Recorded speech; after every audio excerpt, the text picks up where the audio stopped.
Olivier, bonjour. Bonjour. Vous nous avez fait une sélection d'essais pour ce mois de février, donc on vous écoute. Alors je vais commencer par un ovni, un livre très insolite, très amusant aussi, mais très particulier, qui s'appelle Banalise. Alors la banalise, c'est l'analyse du banal, c'est l'analyse du fade, c'est l'analyse du presque rien. Je pense que pour en parler, on pourrait essayer de repérer quelques éléments de la théorie banalytique. Parce que c'est assez drôle. Je vous le lis, la discipline banalytique s'éprouve dans une contradiction in adjecto. La banalyse est d'abord approche d'un silence et d'un balbutiement, elle est une paralysie homéopathique de la pensée, une pensée interdite à elle-même, par elle-même, pour elle-même, l'exigence absolue d'une pensée subjective. C'est très intellectuel dit comme ça, mais en même temps, ils ont pris soin d'analyser un petit peu plus loin de préciser un petit peu plus loin leur théorie, et ils ont indiqué qu'il était particulièrement important de se doter d'un certain nombre d'objets lorsqu'on venait à un congrès de banalyse. Et ça donne pour l'équipement du congressiste 2 stylos, le cahier des actes, le dossier des cahiers de banalyse, des lunettes, un pantalon blanc, 3 paires de chaussettes, 2 slips, un mouchoir, un réveil matin, un appareil photographique type Polaroid, un carnet d'adresses, etc. On voit à quel point on joue aussi sur l'absurde, sur les contradictions, et c'est là aussi l'objet d'un sourire à chaque fois. On va dire que la conclusion, par exemple, du premier congrès de banalyse qui a été livré aux participants du deuxième congrès, ils étaient au moins 5 ou 6, nous nous sentions bien à l'hôtel de la gare et nous sûmes qu'il nous fallait revenir. Vous voyez, on joue avec l'absurde, on joue avec une moquerie sur l'intellectualisme, tout en faisant de l'intellectualisme. Enfin bon, c'est tout à fait au second degré. Et c'est vraiment très amusant pour tous les lecteurs de sciences humaines qui veulent se détendre un tout petit peu. L'éditeur C'est édité au Jeu de la Règle. de la règle, Ça s'appelle Banalise. Et puis c'est au prix de 38 euros. 38 euros, d'accord. Autre essai un peu iconoclaste, un peu amusant, on pourrait croire ici qu'on est en plein divertissement, en plein cinéma grand public, et bien pas du tout, on est dans la philosophie. Certes, une philosophie là aussi qui laisse une grande place à l'humour. C'est un habitué du genre, Gilles Verviche, l'auteur, qui a déjà par exemple écrit une sorte de manuel de la dissertation philosophique qui s'appelait « Comment ai-je pu croire au Père Noël ?» Alors, c'est très drôle comme ça, et en même temps, c'est une manière de décrypter ce qui est devenu aujourd'hui un mythe, ou plutôt un mythe d'aujourd'hui, Star Wars. Star Wars, qui ici va se trouver vraiment décortiqué, et puis dans lequel il va réussir même très très bien à dégager des concepts philosophiques occidentaux, mais également énormément de concepts liés au bouddhisme, liés à la philosophie orientale. C'est extrêmement intéressant, en plus là aussi d'être amusant. Ça s'appelle Star Wars, la philo contre-attaque, la saga décryptée. C'est Gilles Verviche qui en est l'auteur, aux éditions du Passeur, au prix de 18,50 €. Très bien. On change d'univers, on passe à un univers... Un pauvre roi.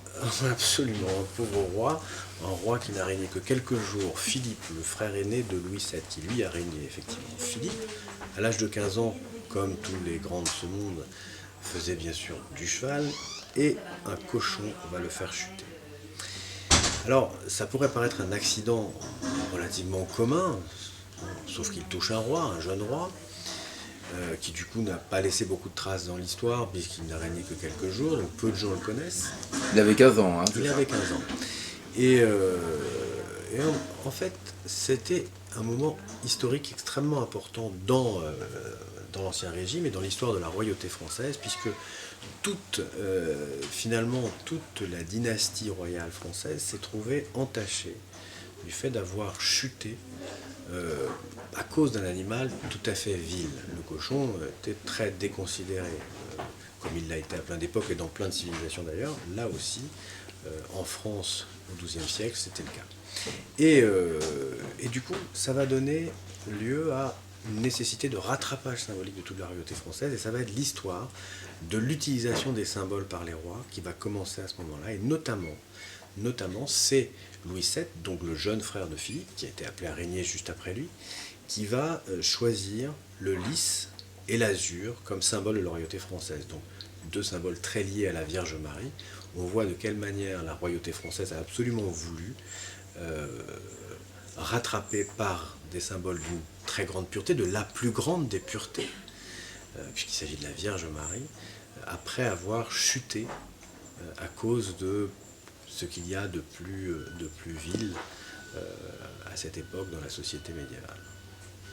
C'est écrit, c'est Michel Pastoureau, donc c'est un spécialiste de l'histoire des symboles, de l'histoire des couleurs. Donc c'est écrit dans une langue très truculente, mais très maîtrisée également. C'est quelqu'un qui écrit très bien. Ça se lit comme un roman, c'est tout à fait passionnant.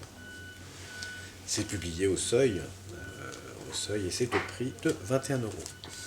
Très bien. Alors, un livre d'actualité. Oui, d'actualité et d'histoire également, pour rester dans le domaine, mais d'histoire beaucoup plus récente, puisqu'on va commencer au XVIIIe siècle. Et l'auteur, Jean-Pierre Filu, qui au passage a été récompensé du prix des rendez-vous de l'histoire à Blois en octobre 2015 pour ce livre, Les Arabes, leur destin et le nôtre. Donc un livre particulièrement signalé, particulièrement remarqué dans la communauté scientifique, mais aussi pour un public très large, parce que là aussi c'est écrit dans une langue tout à fait accessible, et il va nous permettre de comprendre un peu mieux ce qui est cette inextricable situation du Proche et du Moyen-Orient aujourd'hui, dans laquelle on a beaucoup de mal à retrouver nos petits, société autour de laquelle se posent évidemment pour nous beaucoup de problèmes aussi, puisque nous sommes confrontés aujourd'hui à un islamisme, y compris dans nos sociétés, très compliqué à gérer, on le sait, bien sûr, les journaux s'en font l'écho tous les jours, mais là, c'est un outil pour comprendre. Donc, sur l'histoire du temps long, on commence avec la campagne d'Égypte de Napoléon, on finira avec l'analyse des confrontations au cours du XXe siècle entre la décolonisation, les nationalismes arabes et les montées de l'islamisme, souvent instrumentées, ou alors au contraire combattues par les nationalismes arabes. Et on va pouvoir comme ça comprendre un tout petit peu mieux ce qui pour nous reste souvent très compliqué, la question des sunnites et des chiites. Alors on peut les définir, mais on n'en comprend pas les origines. Là, les choses sont extrêmement bien expliquées, très clairement démontrées. Pourquoi Histoire d'une libération ?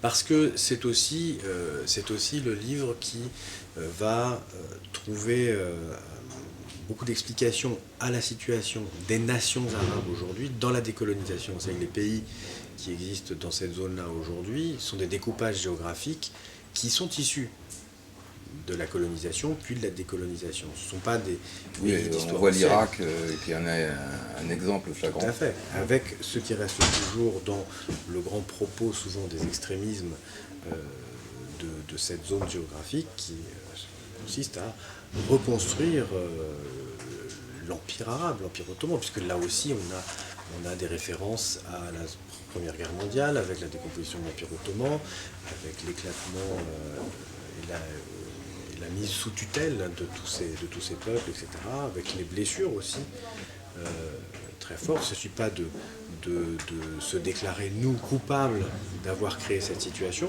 On a notre responsabilité.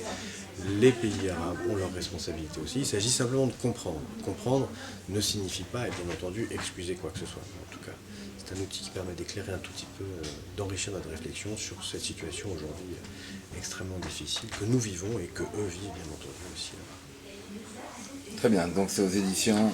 Aux éditions de la Découverte. Alors, donc Les Arabes, leur destin et le nôtre, et celui-ci est au prix de 14,50 €. Alors, un ouvrage majeur.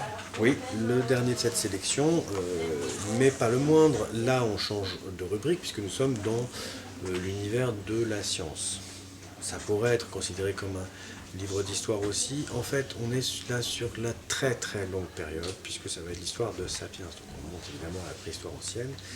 Et les auteurs, l'auteur, Harari, qui est un auteur américain d'origine israélienne, publié chez Albin Michel. C'est donc une traduction très intéressante d'un livre qui a eu énormément de succès dans le monde anglo-saxon, qui en a aussi beaucoup en France, là, parce qu'il essaie de repérer sur le temps long les facteurs d'évolution de Sapiens. Il essaie aussi de repérer comment Sapiens a vécu à un moment avec d'autres hominidés, comment Sapiens a Néandertalien, par exemple. Comment Sapiens a toujours été dans une perspective de conquête et de domination. La thèse de Harari est qu'évidemment cette situation n'est pas sans poser énormément de problèmes, jusqu'à aujourd'hui, des problèmes sociétaux, des problèmes environnementaux, dont on peut aussi analyser l'émergence dans cette histoire extrêmement longue qui croise à la fois de l'anthropologie, de la paléontologie évidemment, qui parle énormément, qui prend énormément de perspectives ethnologiques également, et sociologiques pour la période la plus récente. C'est tout à fait passionnant, c'est une enquête sur nos origines, une enquête sur nos tendances et sur les grands facteurs d'évolution. On n'est pas obligé de partager toutes ces thèses, mais en tout cas, ça donne à réfléchir de manière extrêmement nouvelle finalement. Alors c'est chez Abbé Michel, et Oui. c'est au prix de... C'est au prix de 24 euros.